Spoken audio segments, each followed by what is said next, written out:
अस्सलाम वालेकुम, welcome to my channel. आज मैं बना रही हूँ राउंड कॉलर नेक डिज़ाइन, जो ये बिल्कुल राउंड है, डीप वाला।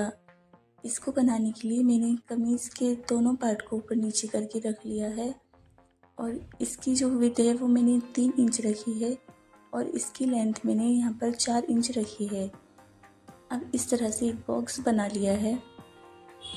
बॉक्स बनाने के बाद जो हमारा कॉर्नर है इससे मैं सिर्फ 1 इंच पर ही डीप करूँगी।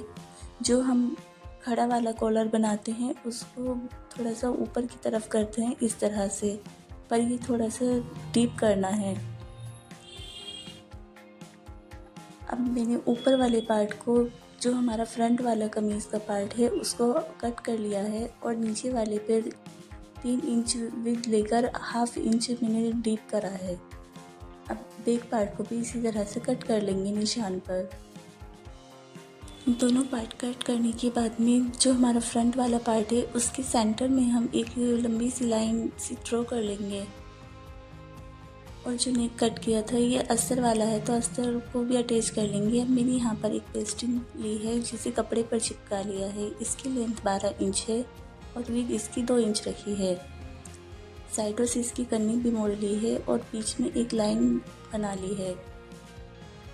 अब जो हमने फ्रंट कमीज़ पर लाइन बनाई थी उसके सेंटर में 9 इंच पर मार्क करेंगे और पट्टी का सेंटर और कमीज़ का सेंटर मिलाकर एक रफ स्टिच कर लेंगे। जहां हमने 9 इंच तक मार्क किया था वहां तक। अब इसके दोनों साइड में बिल्कुल बारीक बारीक सी सिलाई करनी है।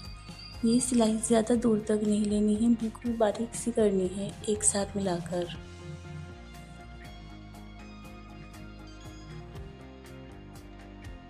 मेरी ये एक साइड नहीं आ रही थी एक साइड से, इसलिए मैंने दोबारा कर ली। अब इसको सेंटर से कट कर लेंगे बहुत ध्यान से। कॉर्नर में अच्छे से कट लगा लेना है।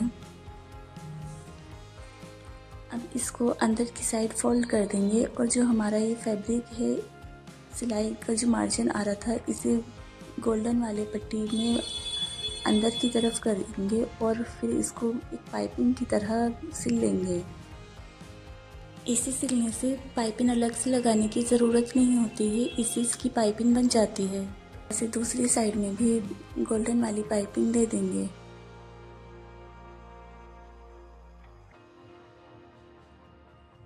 ये पट्टी रेडी करने के बाद मैंने यहाँ पर एक और गोल्डन पट्टी ली है। हमें अपनी नेक की जो विड्थ रखनी है वो 7.5 इंच है, इसलिए मार्क कर लेंगे 7.5 इंच पर। अब दोनों को बिल्कुल इक्वल मिलाकर रखेंगे और जो हमने मार्किंग की थी इसे डबल फोल्ड करके पट्टी को उस मार्किंग के नीचे रखेंगे एक साइड में।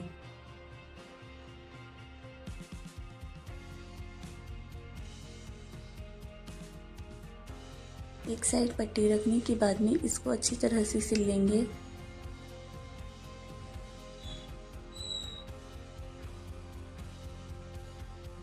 अब पट्टी रखने के बाद नीचे से थोड़ा सा इस तरह से घुमाकर लाएंगे और दूसरी साइड में मैंने यहाँ पर ये 2-2 इंच की डोरी कट कर ली है। इनकी हम लूप बनाकर इस तरह से दूसरी साइड में लगाएंगे। थोड़ा सा गैप देते हुए इसके अंदर इस तरह से लगानी है ताकि इसके अंदर बटन आ जाए।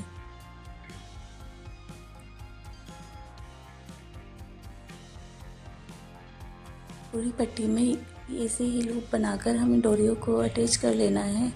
ऊपर की साइड में थोड़ा सा गैप छोड़ दिया है। अब जो हमारा बैक पार्ट था उसको इस तरह से रखेंगे और इसके शोल्डर अटैच कर लेंगे। इसे ही दूसरा शोल्डर भी अटैच कर लेना है। अब इसको डबल फोल्ड करके ऐसे करके रखेंगे और बैक पार्ट में भी सेंटर में मार्क कर लेंगे। अब इंची टेप को इस तरह से खड़ा करके रखेंगे और कॉलर का मेजरमेंट लेंगे। कॉलर की लेंथ डबल फोल्ड होकर 9.5 इंच आ रही है। अब एक 4 इंच चौड़ी पेस्टिंग लेकर उसको डबल फोल्ड करके पिन लगा लेंगे और यहाँ पर 3.25 इंच पर मार्क करेंगे। यहाँ से बिल्कुल सीधा रखना है और उस मार्क से नीचे की साइड में थोड़ा सा ऐसे गहराई देते हुए नीचे लेकर जाना है। अब कॉलर की शेप देने के बाद में इंची टेप को इसी तरह से रखकर, जिसे हमने कॉलर पर रखा था मेजरमेंट के लिए, इसको इसी तरह से नाप ले लेंगे। कॉलर की विड्थ में 1 इंच ले रही हूँ, इसे बढ़ा भी सकते हैं। पूरे में इस तरह से 1-1 इंच पर मार्क करने के बाद में इसे एक साथ मिला लेंगे।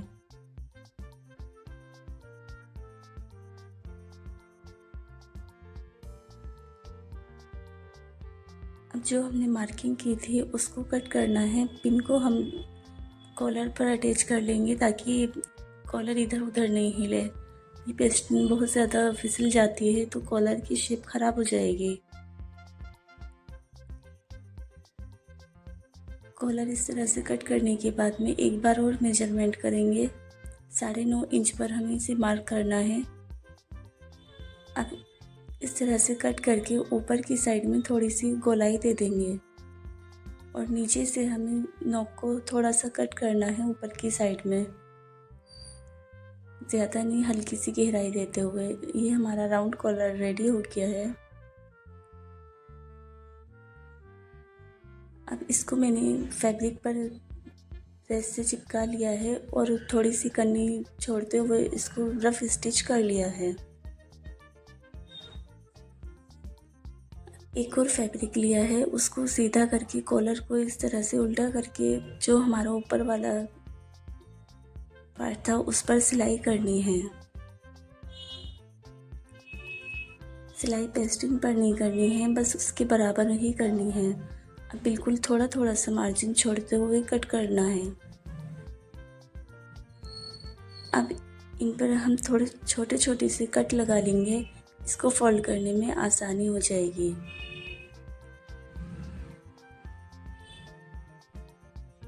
फोल्ड करने के बाद जो एक्स्ट्रा फैब्रिक है उसको कट कर लेंगे 1/2 इंच छोड़कर। मैंने इसको प्रेस करने के बाद जो 1/2 इंच छोड़ा था उसको ऊपर की साइड में फोल्ड करके कन्नी बना ली है और इसको दोनों पार्ट को मिलाकर सेंटर में कट लगा लिया है। अब जो हमारा बैक वाला पार्ट था कमीज़ का, उसका सेंटर और कॉलर का सेंटर मिलाकर एक छोटी सी सिलाई कर लेंगे। कॉलर को इस तरह से अटैच करके देखेंगे, बिल्कुल एक साथ कॉलर आएगा। अगर आप बिगिनर हैं तो इसमें पिन भी लगा सकते हैं। जो हमारा फ्रंट वाला पार्ट था उसको बिल्कुल एक साथ निशान लगा लेंगे जहां हमारे कॉलर की नोक आएगी। बिगिनर्स जो होते हैं उनको कॉलर लगाने में आसानी नहीं होती, हिल जाता है, इसलिए पिन इस तरह से लगा लें। जो हमने मार्किंग की थी उसकी नोक को मिलाकर इस तरह से कॉलर को सिलेंगे। जो हमारे कन्नी का निशान आ रहा है उस पर सिलाई लगाते जाएंगे।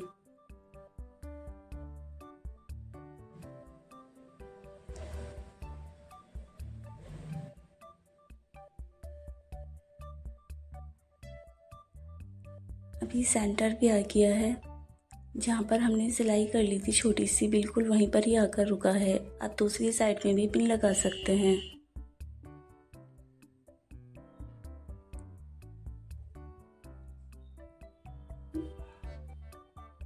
कॉलर का दूसरा कॉर्नर भी इसी तरह से जहाँ हमने मार्किंग की थी वहीं पर ही नोक आनी चाहिए। दोनों नोक को मिलाकर देख लेंगे।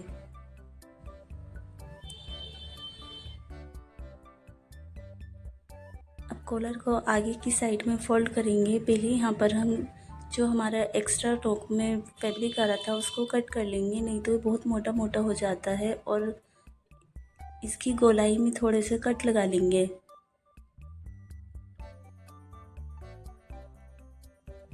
अब सारा फैब्रिक कॉलर के अंदर करते हुए बिल्कुल कॉर्नर पर सिलाई करनी है कॉलर की। पूरे कॉलर को इसी तरह से घुमा घुमा कर कुर्ती को कॉलर के बिल्कुल कोने पे सिलाई कर लेंगे। इतने में सिलाई कर रही हूँ। आप वीडियो को जल्दी से लाइक और शेयर कर दीजिए और अगर चैनल पर न्यू है तो सब्सक्राइब भी कर लेना। हमारा कॉलर बिल्कुल रेडी हो गया है।